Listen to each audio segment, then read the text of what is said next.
Hello and welcome to my channel. My name is Lena and I'd like to talk to you about books I read in April. Let's start with the books I read with Goodreads book clubs. I were not entertained. They all are ebooks. First one is the book I failed to read in March, Throne of Glass by Sarah J. Maas. I have a separate video about it. In short, I liked this book. It's a very well made YA story. Of course, it has a love triangle and it has a competition.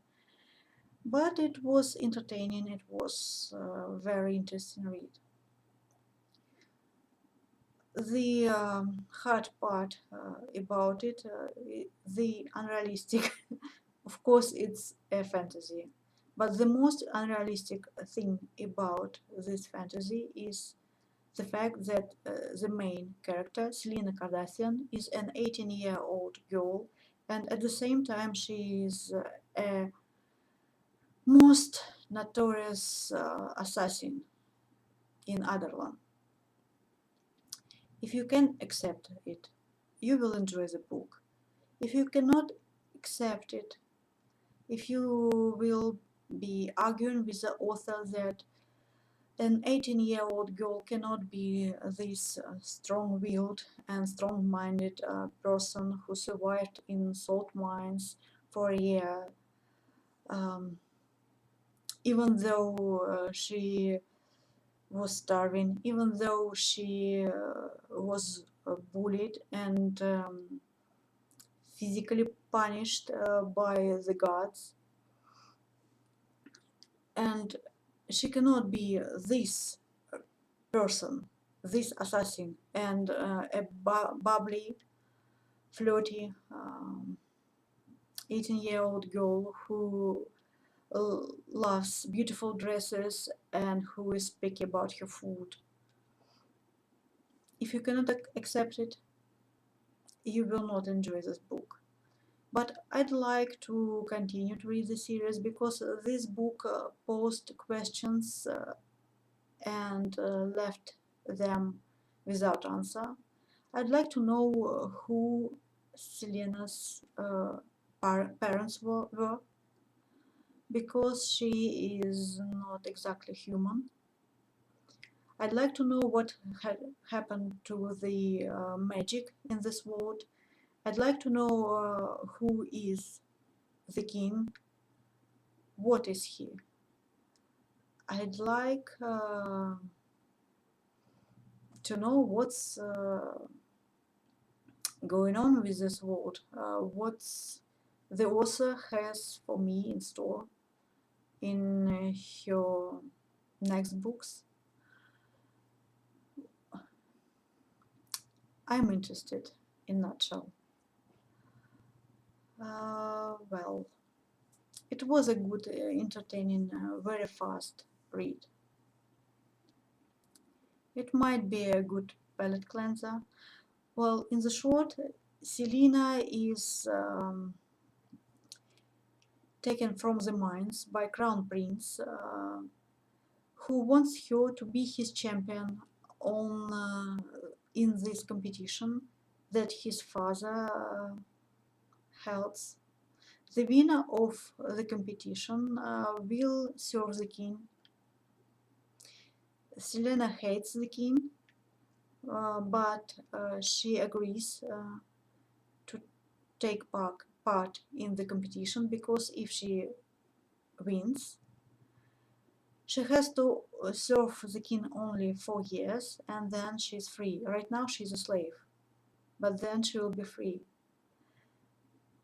And that's basically not all. There are some elements of horror. There are some romantic stories, romantic interests.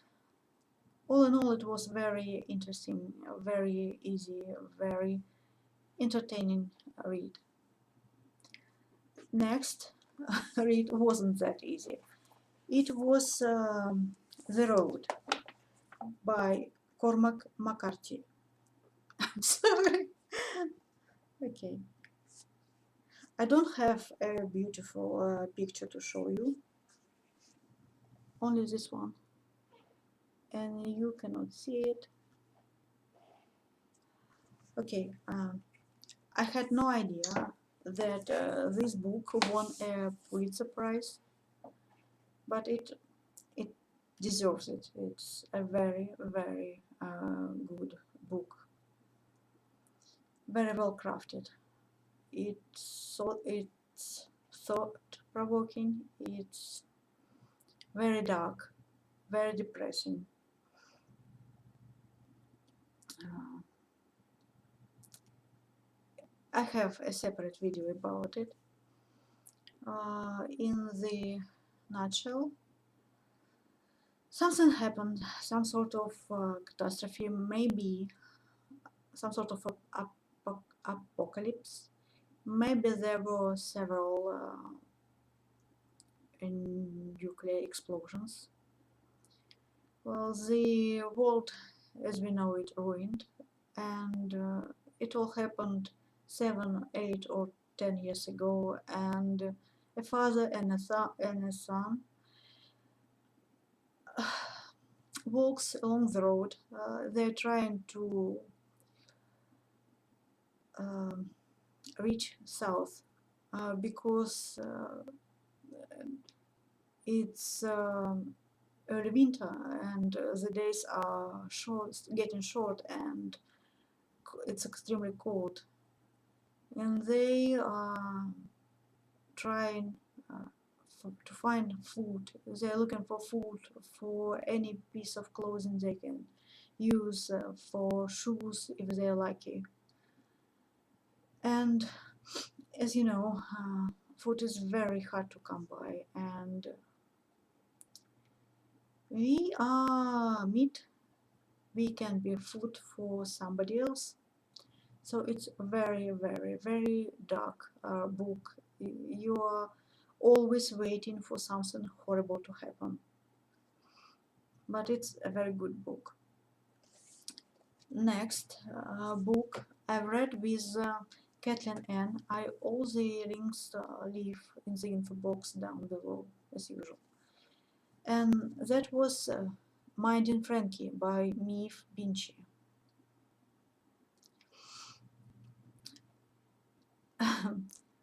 This book made me feel as though I'm both wearing pink tinted, rose tinted glasses.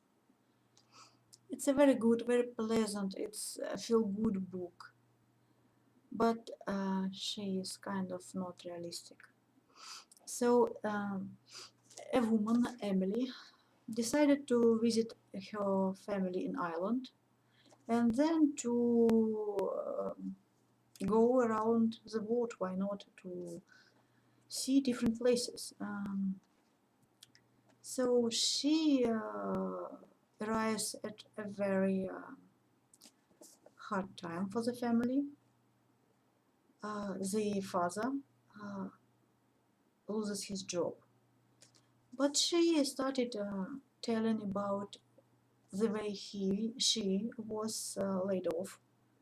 She was a teacher. She taught art, but she was an old school teacher, and nowadays you do not form pupils' opinions. You do not form the way they can appreciate art. Somehow they need to evolve as art appreciating people themselves, which I don't think can just happen. But nevertheless, she got fired, and she decided to travel around the world and first of all visit Ireland. And she has this gift to encourage people, to make them feel better. And her uncle decided that, well, he always wanted to retire early, so he's happy about losing his job. He might to earn some extra money by walking dogs, why not? Then his wife decided that she doesn't need to work long hours. You know, it's crisis, right? It's recession, but who needs money anyway? So she decided to work part-time. So he doesn't work at all. She works part-time, and she decided to collect money for a statue to a saint, um, which name gave the name to the street on which they are living, in which they are living. That's not all. Their child, their son, Noel, is an alcoholic. But it's not a problem, right? We know it's very, very easy to quit smoking, and it's even easier to quit drinking. So Noel suddenly becomes a father. His girlfriend uh, looked him up, and she is very ill. And she gives a birth to a child, to Frankie, to a girl. And she dies, and she leaves Frankie to Noel, to this drinking young man. And Emily, his cousin, organizes everybody, the whole street of middle-aged, of elderly people. And half of Ireland helps Noel to bring up this child, to mind Frankie. It's a very, very kind, very, very cozy, very pleasant read, but it's a bit unrealistic. There is also one very unpleasant character, a social worker, who wants to take Frankie from Noel and to find for her a good, stable, normal family. Of course, Emily, Noel, and everybody else don't want that to happen. Basically, this book is about children born in messed up families, in dysfunctional families. It kind of tells in passing that these children too has traumas, that these children need help to overcome these traumas, to need help in understanding that there are plenty of people who will help them. Half of Ireland, organized by Emily, will help them. It's a very good, very kind book. And 20 years ago, I would believe in everything. But now I think that people grow apart. But nevertheless, it was very uplifting. It kind of full of hope and promise. Also, I think that most of the characters in this book are the characters from different books by Maeve Binchy. That's why she doesn't really describe them very well, doesn't really develop them as characters. This book is full of telling. she just has too much characters and too little space. She has to tell us that this that this person and that person did that, and that resulted in that, and so on. But as I said, it was a very pleasant read. If you want something light, if you want something pleasant, although there is this book deals with alcoholism and with serious serious illness, but it's still a very pleasant, very light read. Next is a book in Russian. It's a book by Aleksandr Kuprin, Юнкера.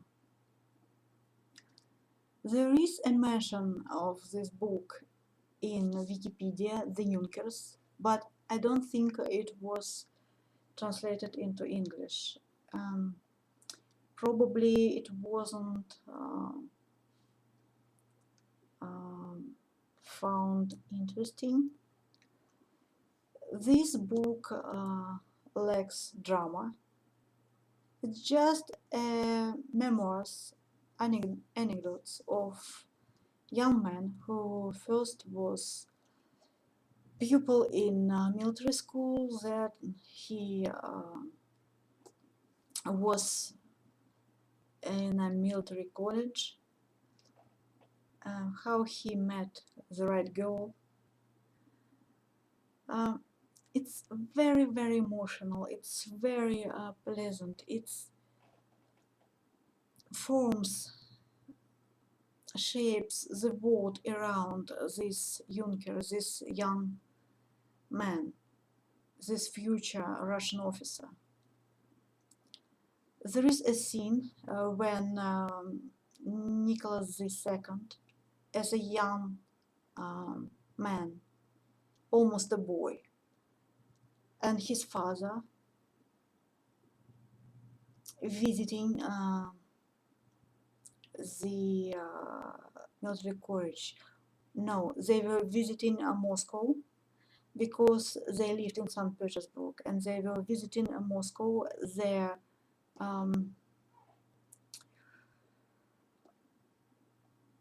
not exactly castle, the place they lived in, the Kremlin. And these Junkers were there meeting the Tsars.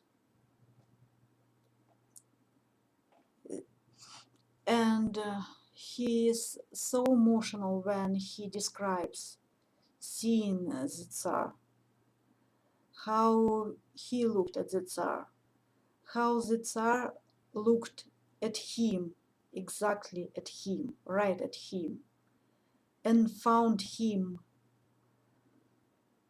pleasing. So the Tsar was happy with the way his Junkers looked. Every Junker standing in this row felt like the Tsar was looking right at him and only at him. And it's so emotional that I was actually holding my breath while I was reading it. It's full of these emotions, these sometimes funny and stupid situations this Juncker got himself into.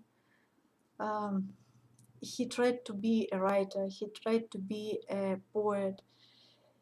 He fell in love with one girl, and then he fell in love with her sister. He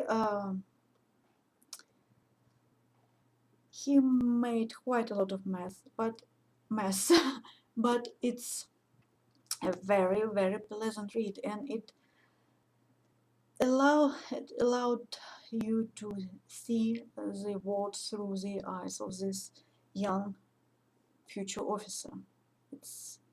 I am happy that I've read it. It's a very good book.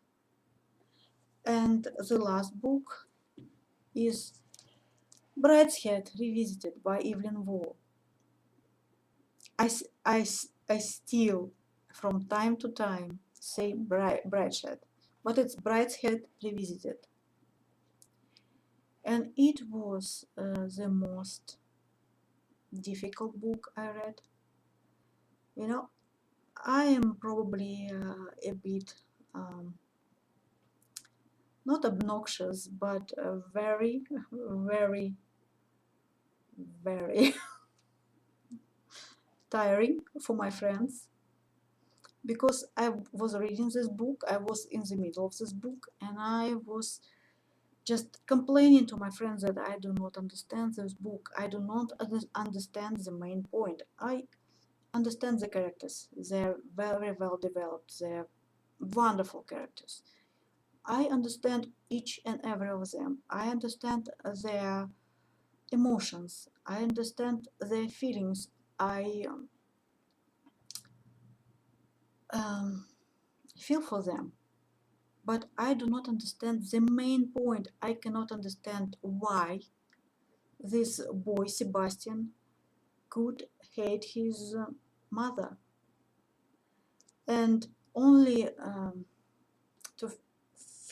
when I finished this book, I understood that he didn't hate his mother. He was trying to find, he was trying to understand his own relations with with Catholicism.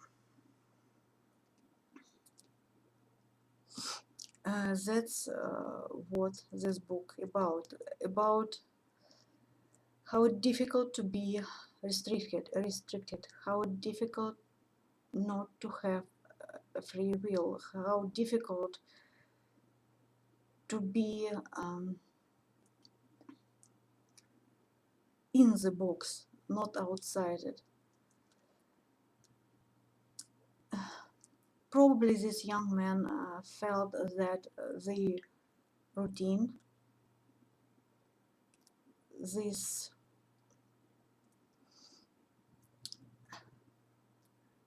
Catholic routine wasn't enough, wasn't honest enough, wasn't genuine enough, that it somehow replaced your own faith, your real, genuine faith. I don't know, he struggled with it. He couldn't live with his family, because his family was, for him, the manifestation of the Catholicism. But he couldn't live without his faith, without God. I think that's what this book about.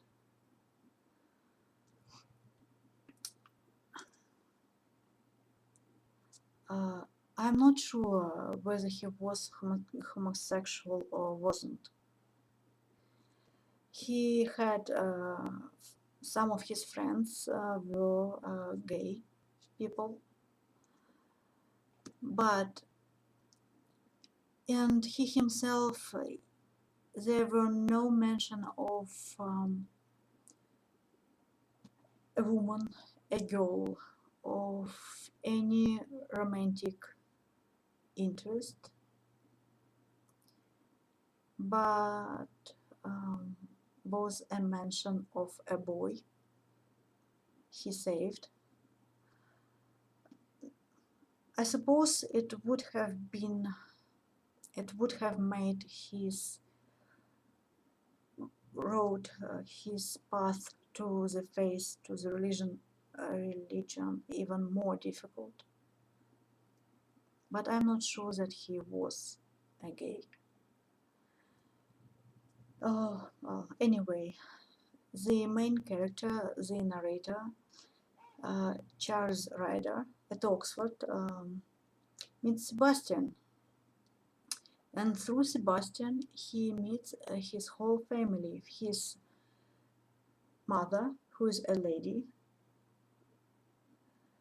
and his older brother, Brideshead or Bridie, his sister Julia, who looks very much like her brother Sebastian, his sister Cordelia, a very nice, very charming child,